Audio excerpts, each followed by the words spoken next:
এভাবে দুধে ভিজিয়ে লাচ্ছা সেমাইটা রান্না করলে এত বেশি মজা হয়, এটা মুখে দেওয়ার সাথে সাথে কিন্তু মিলিয়ে যায়। এটা অনেক মজা একটা মিষ্টি ডেজার্ট, জাস্ট অসাধারণ।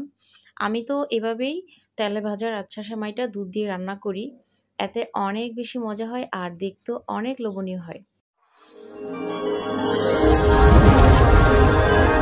আসসালামু আলাইকুম, সবাই কেমন আছেন? আশা করি ভালো আছেন। আলহামদুলিল্লাহ আমিও ভালো আছি। আজকে আবারও চলে আসলাম আপনাদের সাথে খুবই মজাদার একটা রেসিপি শেয়ার করব, লাচ্ছা সেমাই রেসিপি। তা আমি যেভাবে আমার পরিবারের সবার পছন্দ মতো সেমাইটা রান্না করি, সেটাই আজকে তোমাদের সাথে শেয়ার করব। তো আমি এভাবে রান্না করি, এতে কিন্তু লাচ্ছা সেমাইটা মুখে দেওয়ার সাথে সাথে মিলিয়ে যায়। আর বাচ্চাদের তো এই মিষ্টি সেমাই ডেজার্টটা খুব বেশি পছন্দ। তো চলো আমি রেসিপিটা তোমাদের সাথে শেয়ার করে দিই। এখানে আমি 1 কেজি পরিমাণ সেমাই নিয়েছি আর নিয়েছি 1.5 কেজি পরিমাণ দুধ। এই দুধটা আমি অনেকক্ষণ ধরে জাল করতেছি, ক্যামেরাটা আমি এখন অন করছি ভিডিও করব তাই। তো আমার অনেকটা দুধ কমে গেছে, আমি এখান থেকে আরও দুধ কমিয়ে নিব। প্রায় আমি 1.5 কেজি দুধকে আমি 1 কেজি থেকে একটু কম করব আর কি।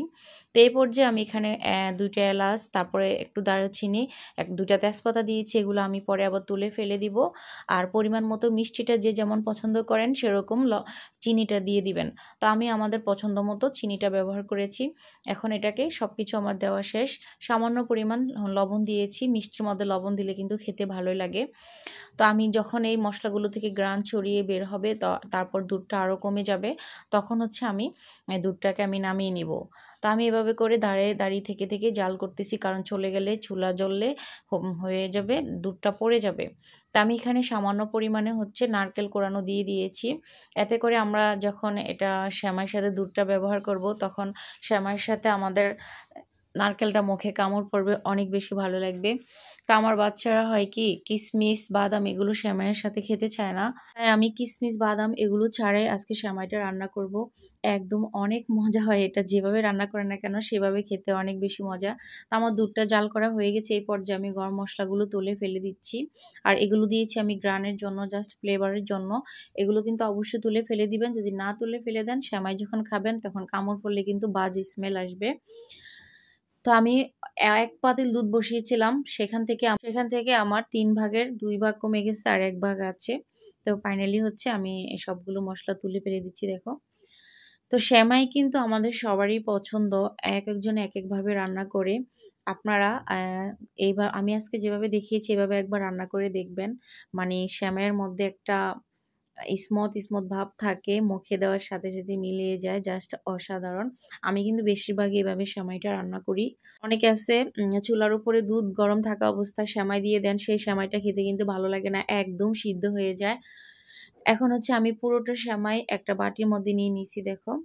তো আমি কিন্তু পুরোটা সেমাই রান্না করতেছি, যেহেতু আমার দুধের পরিমাণ বেশি, সেমাইটা আমি পুরোটা নিয়ে নিছি। এখন এই সেমাইটাকে আমি হাতের সাহায্যে সুন্দর করে চারপাশে ছিটিয়ে দিচ্ছি, দেখো। এটাকে সেট করে নিচ্ছি সেমাইটাকে। তো এখন দেখা যাচ্ছে কম, যখন আমরা সেমাইটা পরিপূর্ণভাবে হয়ে যাবে তখন দেখবে যে 1 বাটি হয়ে গেছে। সেমাইটা হয়ে একদম পুরো ডুবো 1 বাটি হয়ে যাবে। এই সেমাইটা 7 থেকে 8 জনে একবারে পরিবেশন করা যাবে। হ্যাঁ, এখন তো কম দেখা যাচ্ছে। তো আমি সুন্দর মতো হাতের সাহায্যে এটাকে চারপাশে এটাকে ছিটিয়ে নিয়েছি। এখন দিয়ে দিচ্ছি কম পরিমাণে নারকেল কোড়ানো দিয়েই কিন্তু এই সেমাইটাকে রান্না করতে হবে, তাহলে কিন্তু দারুণ হবে, অনেক বেশি মজা। এটা কি বলবো, অসাধারণ লোভনীয়। এখন আমার মুখে লেগে থাকে এই সেমাইটা, আমি যখন রান্না করি এটা খাওয়ার পরেও আমার মুখে লেগেই থাকে, মনে হয় না যে মন ভরে। আমি প্রায় সেমাই করে থাকি, তাই আজকে একটু তোমাদের সাথে শেয়ার করলাম। তো এখন দেখো, এখন আমি এখানে আস্তে আস্তে করে দুধ দিয়ে দিব। আর দুধটা কিন্তু কোনোভাবেই ঠান্ডা করা যাবে না, জাস্ট চুলা থেকে নামানোর পরেই এই কাজটা করতে হবে। আর চুলায় থাকা অবস্থায় কিন্তু দুধটা দিবেন না, চুলা থেকে নামিয়েই দুধটা এভাবে করে দিতে হবে। তো আমি প্রথমে চামচ দিয়ে অল্প অল্প করে দিচ্ছি, দেখো। যখন সেমাইগুলো দুধগুলো একদম খেয়ে চুপু হয়ে যাবে, তখন দেখবে যে আর কোনো দুধ নাই। তাই আমি আস্তে আস্তে করে দিচ্ছি। আর এই কাজটা কিন্তু কয়েকবারে করতে হবে, একবারে দিতে যাবেন না। একবারে দিলে কিন্তু সেমাইটা নষ্ট হয়ে যাবে, আস্তে আস্তে করে দিতে হবে। তো আমি প্রথমে 1 লেয়ারে দিয়েছি। 1 লেয়ারে দেওয়ার পর আমি 1 মিনিট চুপ ছিলাম, চুপ থাকার পরে সেমাইটা পেট ভরে দুধটাকে খেয়ে নিয়েছে। এরপরে আমি 2 লেয়ারে দুধটাকে দিচ্ছি। তো 2 লেয়ারের পরে আবারও তোমাদেরকে দেখাবো যে কিভাবে সেমাইগুলো দুধগুলোকে খেয়ে ফেলে। শুধু আমরাই খাই না, সেমাইও কিন্তু খেতে পারে। তো এখন আস্তে আস্তে করে এইভাবে করে একটু ছেদ করে দিচ্ছি, দেখো। তো এই লাচ্ছা সেমাই আমার অনেক মজা, আমার সব সেমাইয়ের মধ্যে কিন্তু লাচ্ছা সেমাইটা বেশি মজা লাগে। তোমাদের কার কাছে কি সেমাই পছন্দ অবশ্যই কমেন্ট করে জানাবা। তো দেখো আস্তে আস্তে করে সেমাইগুলো কিন্তু দুধ খেয়ে নিচ্ছে। তো এখন আমি চামচ দিয়ে এভাবে করে সেট করে দিলাম, একটু পরে এটা দুধগুলো খেয়ে একদম চোবা চোবা হয়ে যাবে। তো আমি এই পর্যায়ে আবারও দেখো কিছুটা নারকেল কোরানো দিয়ে দিচ্ছি। তো এই নারকেল কোরানো দিয়ে দুধ দিয়ে চুবু চুবু করে সেমাইটাকে খেতে হবে। তো আবারও দিয়ে দিচ্ছি, আমি পুরো একটা নারকেলের অর্ধেক ব্যবহার করেছি আমার এই সেমাইয়ের মধ্যে। এই সেমাইয়ের অরিজিনাল টেস্ট আনে নারকেল, তাই চেষ্টা করবেন একটু বেশি পরিমাণে নারকেল কোরানোটা দেওয়ার জন্য। তো আমি দেখো আমার সেমাই কিন্তু কোনো দুধ নাই, একদম শুকিয়ে গেছে। এখন হচ্ছে আমি আবারও দুধটাকে দিয়ে দিচ্ছি।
ফাইনালি হচ্ছে আমার সেমাইটা হয়ে গেছে মাশাআল্লাহ।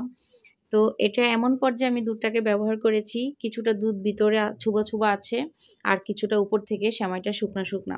ঠিক এরকমভাবে একবার রান্না করে খেয়ে দেখবেন, কখনো ভুলবেন না, অনেক মজা। তো আমি একটু নিয়ে নিচ্ছি, আমার মা ছেলের একটু খাবো। আর আমার যে কোনো জিনিস একটু গরম গরম বেশি মজা লাগে, বিশেষ করে সেমাইটা আমার ঠান্ডা হলে মজা লাগে। এখন বাচ্চার জন্য নিয়েছি, আমি তো সেমাই রান্না করলে বাচ্চারা খাওয়ার জন্য একদম পাগল হয়ে যায়। আমার ছোটো ছেলের সেমাইটা এত পছন্দ করে, আমি একটু খেয়ে দেখেছি, এত মজা হয়েছে। তোমরা অবশ্যই বাসায় ট্রাই করবে।